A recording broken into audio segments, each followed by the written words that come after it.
ครับภาษาละนานั้นน่ะหลังจากเฮาเรียนอักขระนะครับก็คืออักษรนะครับแล้วก็ไม้นะครับก็คือสระนะครับในภาษาไทยนะครับเมื่อเฮาเรียนผสมกันเป็นกรรมเป็นกรรมแล้วนะครับมาหัดเขียนนะครับหัดอ่านนะครับมันต้องหัดอ่านก่อนนะครับ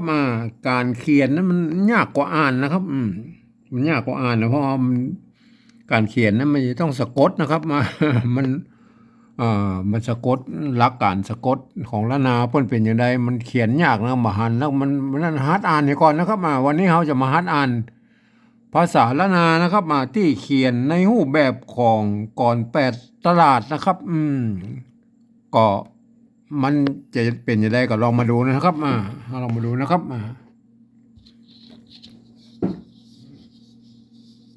ตัวนี้ฮะตัวกะไม้เก่านะ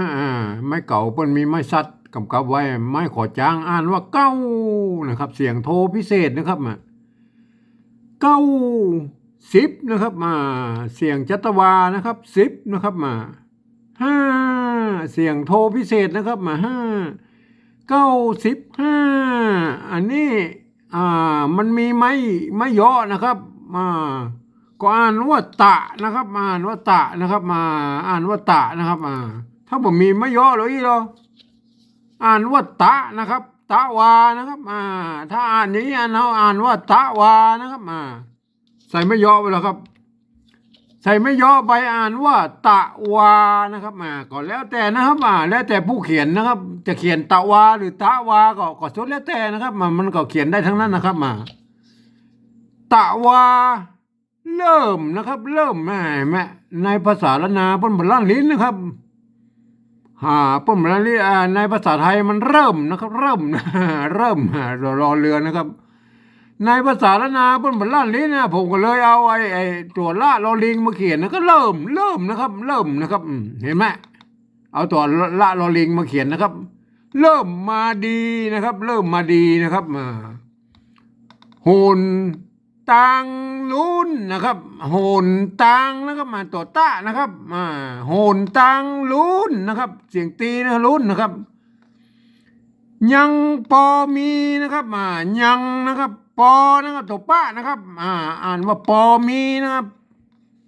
พี่น้องนะครับพี่น้องนี่เป็นคำพิเศษนะครับที่เปิ้ลเอามาผสมผสานคำเมื่อมันเป็นคำว่าปี้นะครับตัวป้าไม้กี่แล้วก็ไม้เยาะนะครับมันแล้วก็ตัวหน้านะครับตัวกันย้อนตัวลุ่มนะครับไม้ขอจ้างนะครับแล้วตัวง่านะครับเห็นไหมอันนั้นถ้าเขียนแยกกันก็เป็นอย่างนั้นนะครับเปิ้ลเอามารวมกันเนี่ยนะมันก็เป็นอย่างอี้นะครับเปิ้ลใส่ไม้ขอจ้างนะครับเห็นไหมไม้ขอจ้างนะครับไม้เยาะแล้วก็ตัดออกไปนะครับมันต่ำกว่าไม้ขอจ้างแล้วก็ใส่ไม้ขอจ้างแล้วก็พี่น้องนะครับเหยนะครับพี่น้องเหยนะครับยังอยู่ดีนะครับ ตัวอยนะครับอยู่อย่างเนี่ยตัวอยนะครับตัวยะเนี่ยนะครับอยเนี่ยออกเสียงยอยักษ์ไทยนะครับอยู่อย่างนะครับยังเนี่ยตัวเนี้ยนะครับออกเสียงยอนะครับยอนะครับตัวยอยักษ์เมืองนะครับยอยักษ์ละนานะครับยังอยู่ดีนะครับยังอยู่ดีนะฮะกินลำมัมสะเบยอันนี้มันสะนะครับถ้าจะให้มันเป็นสะก็ใส่ไม่ย่อปะเนี่ยนะก็ใส่ไม่กะปะเนี่ยนะสะเบยนะครับอันนี้อ่านว่าสะเบยนะครับอ่านว่าตัวอ่านเป็นตัวของมันนะครับตัวสะนะครับมัมสะเบยนะครับเนี่ยเยี่ยนะครับอันยอตัวยอนะครับเนี่ยนะครับเนี่ยนะครับยอสระเอียนะครับไม่เกี่ยนะครับเนี่ยนะครับไม่เกี่ยนะครับเนี่ยนะครับเนี่ยเหมือนเกยนะครับเหมือนเกยนะครับตัวนี้มันจะเคยนะครับเกยนะครับตัวกะนะครับตัวกะนะครับตะกอนนะครับบ่อย่อนยานนะครับเห็นไหมตัวอยเนี่ยตัวยะอยเนี่ยออกเสียงยอยักษ์ไทยนะครับย่อนนะครับย่อนนะครับ ตัวญะเนี่ยออกเสียงยอนะครับออกเสียงยอยักษ์เมืองนะครับยอยักษ์ละนานะครับยานนะครับปอยอนยานนะครับยานก็อย่างว่านะครับไอ้กรรมนี้นะครับตัวกรรมว่าไอ้ตัวกะแล้วก็ไม้กังเนี่ยตัวนี้เป็นกรรมพิเศษนะครับปกติแล้วมันจะมีไม้ไม้กันย่อนอยู่ทั้งรูปนี้นะครับแล้วก็มีไม้เยาะนะครับเห็นไหมเขียนว่ากอนะครับก้อนะครับเสียงโทปกตินะครับก้อนะครับบัดนี้เพิ่นตัดไม้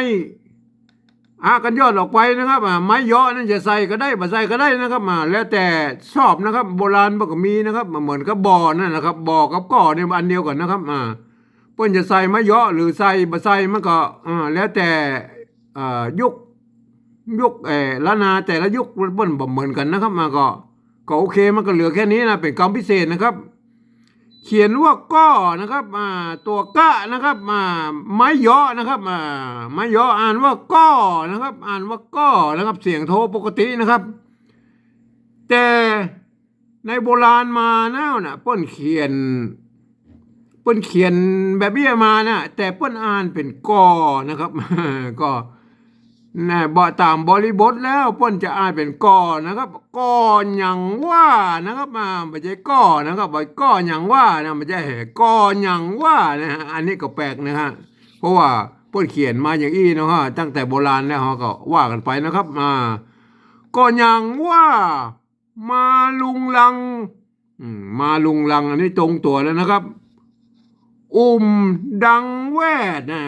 ดังแวดเนี่ยสมัยใหม่เนี่ยมันบอกหูจักแล้วก็ดังดังก็เอามือปิดหูดังนั่นแหละดังนะครับ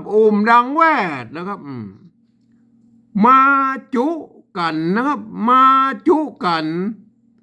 ใส่แมสนะครับอันนี้มันเป็นภาษาอังกฤษนะครับภาษาฝรั่งแล้วนะครับภาษาฝรั่งอังกฤษนะครับแมสนะครับเป็นเทียบมานะครับแมสนะครับแมสปิดหูดังนะครับสีแซดหวานนะครับสีแซดหวานลังเตื้อทอดออกเหียอันนี้ตัวออกเนี่ยมันเป็นไอ้กรรมพิเศษนะครับสมัยโบราณมันออกบ่เขียนอี้นะครับเพื่อเอาไม่กักเลยใส่ทางบนเนี่ยนะมันก็เวลาเขียนยาวๆไปมันพื้นที่มันบ่พอมันก็เขียนออกแบบอี้นะครับออกเหียนะครับออกเหีย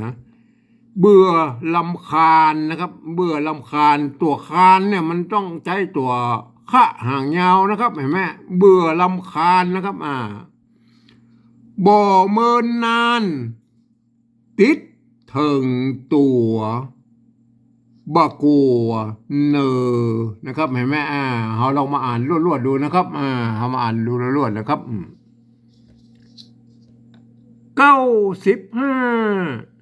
ตะวาเริ่มมาดีหนตังลุ้นยังพอมีพี่น้องเหยยังอยู่ดีกินลำม่ำสะเบยเนี่ยเหมือนเกยตะกอนบ่ย่อนยานก็ยังว่ามาลุงลังดังแวดมาจุกันใส่เม็ดสีแซดหวานลังเตื้อทอดออกเหีย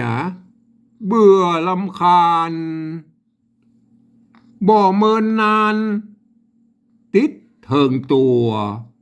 บ่กลัวเนอนะครับของท่านไปฝึกอ่านก่อนนะครับฝึกอ่านเสร็จแล้วมันอ่านมันง่ายกว่าเขียนนะครับฝึกอ่านแล้วก็ฝึกเขียนนะครับเมื่อเขียนได้ก็ไปฝึกปริวัตินะครับ ปริวัติภาษาล้านนาเพื่อเอาไปขยายความให้คนอื่นได้รู้ได้หันนะครับก็วันนี้ก็ขอบรรยายเพียงแค่นี้นะครับ